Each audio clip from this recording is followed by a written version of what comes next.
déblayer des incertitudes. Vous avez donné des exemples d'entrisme, vous appelez ça comme ça, pourquoi pas. Aucun ne me concerne, ni ne concerne le mouvement insoumis. Si bien que celui qui viendrait faire de l'entrisme religieux se fait plus vite repérer que n'importe quel autre. Et évidemment que notre mouvement n'acceptera jamais l'entrisme religieux. Les écoles doivent devenir une priorité pour nous tous.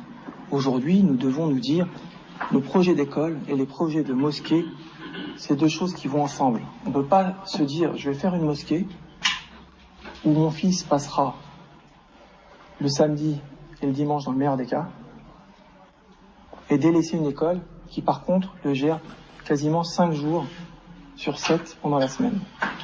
Pourquoi on n'est pas capable aujourd'hui d'aller voir une clinique privée et de dire voilà, si un jour ma femme accouche, je veux que ça soit vous, madame la médecin, qui l'accueille. Et on vous paiera même plus à la limite, on vous paiera un petit peu plus que les autres, mais je veux que ça soit vous. Et c'est tout à fait, on va dire, légal, et c'est ce que font toutes les autres communautés, je vous le rappelle. Même si on ne crie pas sur les toits, il y a déjà des piscines, parce que là j'arrive au loisir, que certaines communautés occupent, en toute légalité, puisque c'est un droit, ce sont des lieux privés. Demain, pourquoi ne pas prévoir des créneaux, puisqu'on parle des sœurs en disant oui, elles font ceci, elles font cela. Mais c'est vrai qu'aujourd'hui, leur champ de loisirs est restreint finalement. On les laisse entrer nulle part, et même elles savent qu'il y a certains endroits qui ne sont pas fréquentables. Il faut nous réapproprier aussi nos loisirs pour nos enfants. Et là, je pense à l'éducation. Aujourd'hui, vous savez, pour les plus jeunes, ce que c'est qu'une colo. C'est à nous de faire nos colonies de vacances. C'est à nous de faire nos centres de loisirs. C'est à nous de prévoir des salles de sport pour nos femmes. Et plus aux autres qui mettent à chaque fois des conditions. C'est à nous de nous réapproprier nos vies et nos destins. J'en arrive même à un projet, on va dire, faramineux, mais ça sera vraiment quand une intelligence vivra au niveau de la communauté. Un jour, il faudra penser local. Un jour, il faudra penser communautaire. Un jour, il faudra penser grand. Un jour, il faudra penser même à avoir nos banques.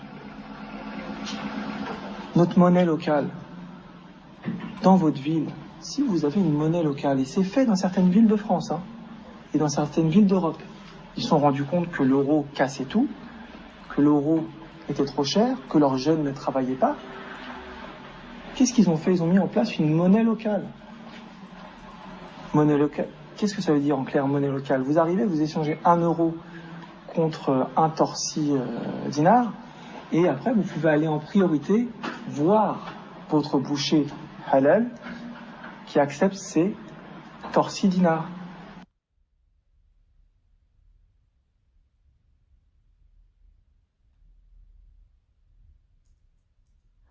Pour nous, l'islamophobie, c'est, et sans doute n'entendras-tu pas très souvent cette définition, mais c'est tout ce qui entrave la construction, le développement de la communauté, son expression, qu'elle soit visible ou politique, ici même en France ou ailleurs.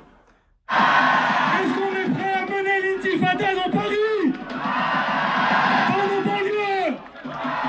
Dans nos quartiers? Pour leur montrer que la voie de la libération vient de nous, qu'elle démarre de Paris, qu'elle passera par Marseille. Et bientôt, Jérusalem sera libérée et nous pourrons prier au Masjid el-Aqsa. Et Jérusalem deviendra la capitale de tous les révolutionnaires. Nous ne confondons pas l'islam et l'islamisme. Et nous ne confondons pas l'islamisme avec le terrorisme. Je le leur dis, me faisant le porte-parole de tout le monde ici, au nom de ce pays. Nous ne confondons pas. Bonjour à toutes et tous. Donc, je suis avec Mornia, on est pas très loin d'un commissariat où j'ai exercé mon droit de visite. J'ai été voir Elias Gunzalen parce qu'il a été mis en garde à vue suite à des propos qu'il a tenus pendant une manifestation pour la Palestine. Et voilà, donc, je tiens à lui exprimer tout mon soutien. Je tiens à exprimer le fait que je ne supporte pas le 2 poids 2 mesures qui fait que le mot qu'il a utilisé, disons-le, intifada, il a été utilisé par d'autres personnes qui n'ont pas été inquiétées. Mais lui, parce qu'il est musulman, tout de suite, il est comment dire, suspecté en fait, d'être un terroriste. Disons les choses clairement. Je commence d'abord par déblayer des incertitudes. Vous avez donné des exemples d'entrisme, vous appelez ça comme ça, pourquoi pas. aucun ne me concerne ni ne concerne le mouvement insoumis. Si bien que celui qui viendrait faire de l'entrisme religieux se fait plus vite repérer que n'importe quel autre. Et évidemment que notre mouvement n'acceptera jamais l'entrisme religieux.